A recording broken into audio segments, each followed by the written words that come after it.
کریم یا اکرم الاکرمین وبارک وسلم الصلاۃ والسلام علیک یا رسول اللہ صلی اللہ علیہ وآلہ وسلم۔ اب آپ نے صحابہ کی شان سن لی، اور وہ بھی صحابہ ہو جو رسول اللہ کے ساتھ جنگوں میں جاتے تھے، تو قرآن نے ان کے گھوڑوں کی شان میں بیان فرمائی، والعادیات ضبحا فالموریات قدحا۔ اللہ اکبر۔ اللہ پاک ارشاد فرماتا ہے کہ صحابہ کرام وہ ہیں جن کے گھوڑوں کی ٹاپوں سے جو دھول لگتی ہے، ہم اس دھول کی قسم بھی قرآن میں یاد کرتے ہیں۔ ذرا غور تو فرمائے، جس کے گھوڑوں کی ٹاپوں کی دھول کو قرآن یاد کرے قسم کے حوالے سے، ان کے گھوڑوں کی شان کیا ہوگی؟ جن گھوڑوں کی شان یہ ہے تو گھوڑوں پہ بیٹھنے والے اصحاب کی شان کیا ہوگی؟ یہ بات یاد رکھنا۔ اب دھیان سے سنیے، حضرت عمرو بن عاص صحابی رسول ہیں، ان کو جب موت آ رہی تھی، وہ دنیا سے تشریف لے جا رہے تھے، ان کے صاحبزادے عبداللہ ابن عمرو ابن عاص ان کے سرہانے بیٹھے تھے اور کہتے بابا آپ اکثر کہا کرتے تھے کہ اگر کوئی عقل مند شخص دنیا سے جائے گا تو اور اس کی عقل سلامت رہے گی تو میں اس سے پوچھوں گا، میں اس سے سوال کروں گا کہ بتاؤ موت کیسی ہے، موت کے بارے میں پوچھوں گا تاکہ موت کی حقیقت پتہ چلے، کیونکہ موت بتانے کی چیز تو ہے نہیں، لیکن کوئی جب دنیا سے جا رہا ہوگا تو میں اس سے موت کے بارے میں پوچھوں گا۔ تو یہ حضرت عبداللہ کہتے ابو آپ تو عقل مند بھی ہے میری نظر میں، آپ سے بڑا عقل مند میں آپ کو کس وقت کس کو کہوں؟ آپ بہت عقل مند ہے، آپ کی عقل بھی سلامت ہے، آپ بتائیں گے اس وقت آپ دنیا سے جا رہے ہیں موت کیسی ہے؟ اب صحابی بیان کرتے ہیں بھائیو ولی کا ذکر نہیں، ولی جس کے قدموں کو بوسہ لیتے ہیں اسے صحابی کہتے ہیں۔ اب صحابی کی موت ذرا سنیے۔ صحابی رسول عمرو ابن عاص کہتے ہیں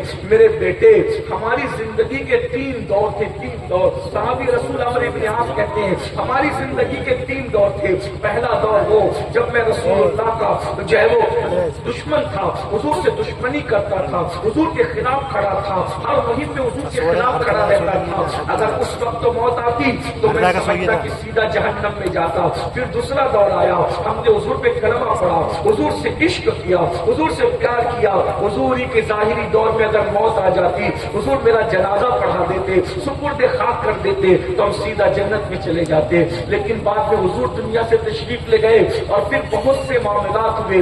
میرے بیٹے آج میں سوچ رہا ہوں کہ دنیا سے جانے کے بعد پتہ نہیں میں جنت کی طرف جاؤں گا یا جہنم کے اندر ڈال دیا جاؤں گا، میرے اعمال پہ میری پکڑ ہوگی یا میری نجات ہوگی۔ ذرا غور کریں، جن کو جنت کی بشارتیں قرآن دے رہا ہے، رضی اللہ عنہم ورضوا عنہ کا پروانہ قرآن عطا کر رہا ہے، وہ اس طریقے سے موت کے وقت بات کرتے ہیں اور کہتے بیٹا جہاں تک موت کی سختی کا معاملہ ہے، اللہ اکبر، جس طریقے سے کسی کے سینے پر زمین اور آسمان کو سمیٹ کر رکھ دیا جائے تو وہ کتنا بوجھ محسوس کرے گا، اتنا بوجھ مرنے والا محسوس کرتا ہے۔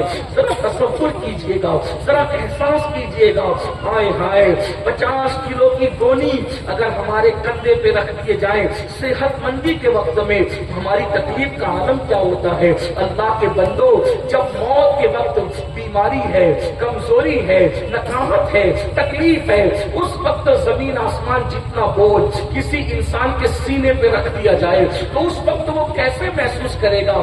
یہ ابھی میں صحابی کی موت کے وقت کا تذکرہ کر رہا ہوں، میں صرف ناقل ہوں، نقل کر رہا ہوں، تصور کرو، ذرا غور کرو میرے بھائیو۔ اللہ اکبر۔ اس کے بعد کہتے ہیں بیٹا اللہ اکبر، جیسے انسان ناک کی بجائے سوئی کے ناکے سے سانس لے تو اس کی کیفیت کیا ہوتی ہے، اس وقت یہ کیفیت ہے۔ اور کانٹے دار درخت پیروں کے نیچے سے اس کے جسم میں گھسا دیا جائے اور وہ کانٹے دار درخت ایک ایک نس کے اندر گھس جائے اور اس کو کوئی طاقتور انسان زور سے کھینچے تو اس وقت کی کیفیت کیا ہوتی ہے، وہ کیفیت موت کے وقت ہو رہی ہے۔ یہ صحابی کی موت ہے۔ آئیے اب اس سے بڑا درجہ انبیاء کا ہے اور نبیوں میں سب سے بڑا درجہ سید الانبیاء کا، ان کے بعد حضرت ابراہیم علیہ السلام کا، ان کے بعد حضرت موسیٰ علیہ السلام کا۔ حضرت موسیٰ علیہ السلام نے جب موت کی لذت چکھی تو اللہ تعالیٰ نے پوچھا اے موسیٰ تم نے موت کو کیسے پایا، جب تم میرے پاس آئے موت کو کیسے پایا؟ حضرت موسیٰ کا جواب سنیے۔ حضرت موسیٰ علیہ السلام کہتے ہیں مولا جیسے ایک زندہ چڑیا کو سیخ میں لگا کر کے ڈھونڈا جائے، ایک زندہ، یہ حضرت موسیٰ اپنی موت کا تذکرہ خود کر رہے ہیں۔ ذرا غور کیجیے گا میرے بھائیوں، یہ ہم نے جو شاعری کی دنیا میں پوری زندگی کو وقف کر رکھا ہے نا، کہ حدیث کی دنیا میں حدیث پیش کرتا ہوں. ذرا تصور کرو وہ کلیم اللہ جس کے بارے میں قرآن کہتا ہے من جانب الطور الایمن وقربناہ نجیا. اللہ اکبر. من جانب الطور الایمن وقربناہ نجیا. اے موسیٰ ذرا طور کے دائیں طرف آ تاکہ تیرا رب اس سے پیار کی اور راز کی باتیں کرے. وہ موسیٰ جس کو طور پہ بلایا جاتا ہے, پیار کی باتیں کی جاتی ہے, جس کے کہنے پر محبوب کو بار بار واپس بلا کر کے نمازوں میں تخفیف کی جاتی ہے, وہ حضرت موسیٰ کلیم علیہ الصلوۃ والتسلیم اللہ اکبر اپنی موت کا تذکرہ رب کی بارگاہ میں خود کرتے ہیں.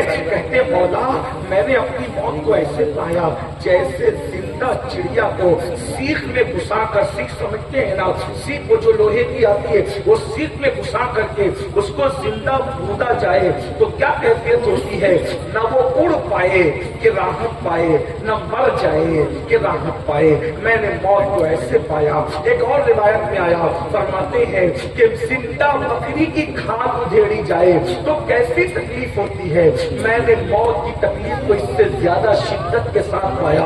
اب میں پوچھنا چاہتا ہوں معصوموں کی تکلیف کا یہ عالم ہے, محفوظوں کی تکلیف کا یہ عالم ہے, تو ان لوگوں کو ڈر نہیں لگتا جو زنا کے اڈوں کو آباد کرتے ہیں؟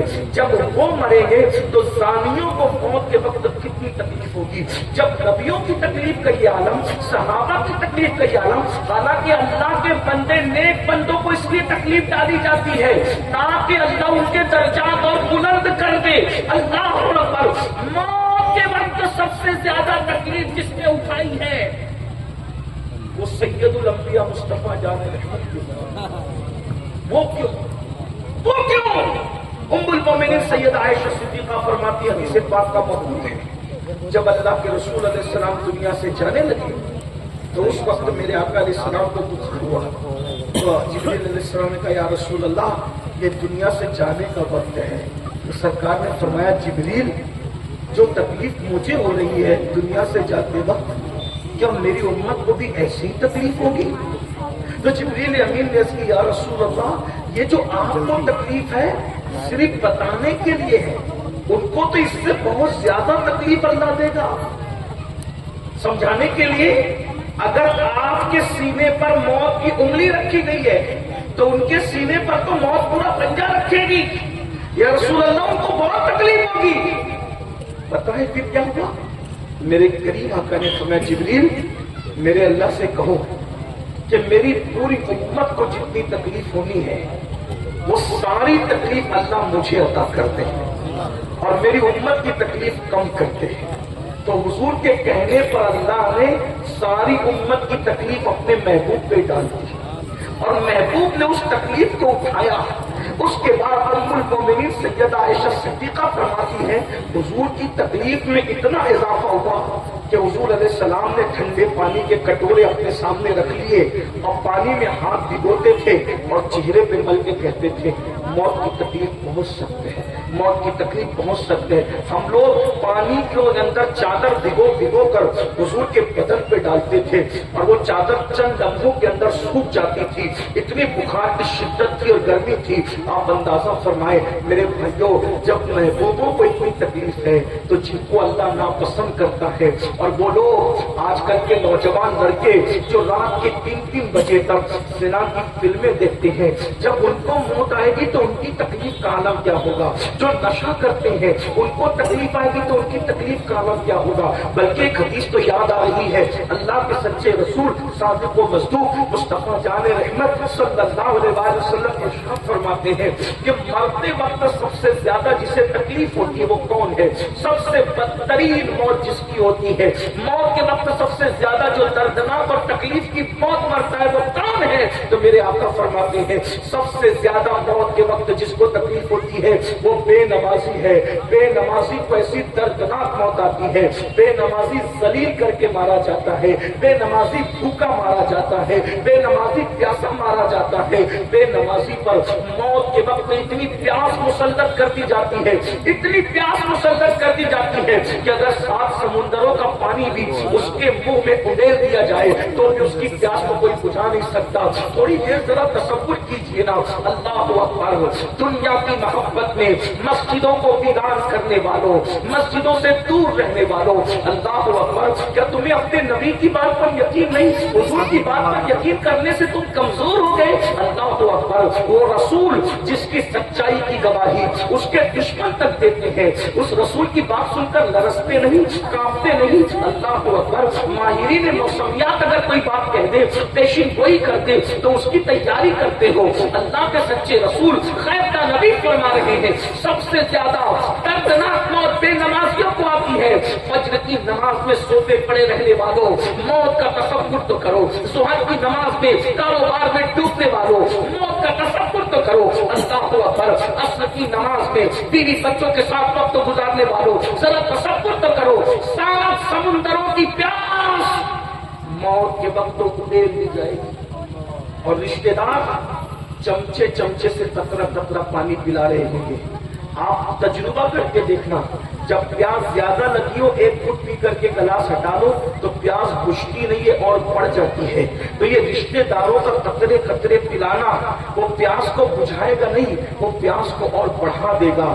دولت کے نشے میں اللہ کو بھول رہے ہو, جوانی کے نشے میں اللہ کو بھول رہے ہو, نسب کے نشے میں اللہ کو بھول رہے ہو. اللہ اکبر. کسی کو گھمنڈ ہے اپنی حکومت کا, کسی کو گھمنڈ ہے اپنے اقتدار کا, کسی کو گھمنڈ ہے اپنی دولت کا, کسی کو گھمنڈ ہے اپنی خوبصورتی کا. یاد رکھنا جس وقت موت آئے گی نہ حسن رہے گا, نہ خوبصورتی رہے گی, نہ مال رہے گا, نہ دولت رہے گی. قرآن کہتا ہے لا تنس نصیبک من الدنیا. دولت کے نشے میں نماز کے لیے وقت نہ نکالنے والوں, دولت کے نشے میں زنا اور شراب کے اڈوں کو, جوؤں کے اڈوں کو آباد کرنے والوں, دولت کے نشے میں دین کو پیٹ کے پیچھے پھینک دینے والوں, یہی ہے نا. اللہ اکبر. اگر بچہ صبح 6 بجے اسکول جاتا ہے تو اس کو پہنچانے کے لیے, اسکول پہنچانے کے لیے ہماری آنکھ کھل جاتی ہے, لیکن نماز پڑھنے کے لیے کہو تو صبح 6 بجے نماز نہیں کھلتی, نماز کے لیے آنکھ نہیں کھلتی. بچے کو اسکول پہنچانے کے لیے آنکھ کھل سکتی ہے, مسجد جانے کے لیے ہماری آنکھ کیوں نہیں کھلتی؟ مطلب ہم نے اسکول کو جتنی اہمیت دی ہے نماز کو اتنی اہمیت نہیں دی ہے. اسکول کو اہمیت دی جائے, میں اس کا مخالف نہیں ہوں, مگر سن لو اگر کوئی اسکول نہ پڑھے تو اس کی دنیا برباد ہو سکتی ہے, اور جو نماز نہ پڑھے اس کی دنیا بھی برباد ہے, اس کی آخرت بھی برباد ہے. اس لیے وقت نکالیے. 1 وقت کی نماز کے لیے صرف 10 منٹ کا ٹائم رہتا ہے. مرنے کے بعد پلٹ کر اللہ کی طرف جاؤ گے, مرنے سے پہلے پلٹ جاؤ, کچھ عمل کر لو. ارے جو مال قبر میں ساتھ نہیں آئے گا اس کو کمانے کے لیے دلی تک جا رہے ہو, کلکتہ تک جا رہے ہو, سعودی تک جا رہے ہو, دبئی تک جا رہے ہو, اور جو اعمال قبر میں کام آئیں گے اس کو کمانے کے لیے محلے کی مسجد میں بھی نہیں ہوتے. اللہ اکبر. مجھے بتاؤ تو صحیح میرے بھائیوں, کب تک غفلت میں رہو گے, کب تک غفلت میں رہو گے؟ موت سر پہ کھڑی ہے, موت کی تلوار سر پہ لٹک رہی ہے. بہت دنوں تک عیاشی کی مہلت نہیں ملے گی, بہت دنوں تک یہ گھمنڈ کا تاج محل بہت سلامت نہیں رہے گا, چکنا چور ہو جائے گا. قرآن کہتا ہے کیا لے کر کے جاؤ گے؟ لا تنس نصیبک من الدنیا. دنیا سے اپنے نصیب کا مت بھولو, سوائے کفن کے کچھ ساتھ نہیں لے جاؤ, سوائے کفن کے کچھ ساتھ نہیں لے جاؤ گے. اور اللہ راضی ہے تو کفن بھی کفن ہے, اور اگر اللہ راضی نہیں ہے تو وہ کفن بھی جہنم کی آگ کی شکل اختیار کر جائے گا, جہنم کی آگ کی شکل. لوگ کہتے ہیں مولانا ہمیں اتنا نہ ڈراؤ, اللہ کریم ہے رحیم ہے. میں نے کہا بالکل میرا اللہ کریم و رحیم ہے, لیکن اللہ قہار و جبار بھی ہے. آپ کو پتا ہے, آپ کو پتا ہے جن کے جنازوں میں رسول اللہ نے خود شرکت کی ہے ان کے لیے بھی رسول اللہ نے کچھ باتیں فرمائی ہیں. میں صرف نقل کر رہا ہوں عبرت کے لیے. ایک جوان اس کا انتقال ہوا, یہ جو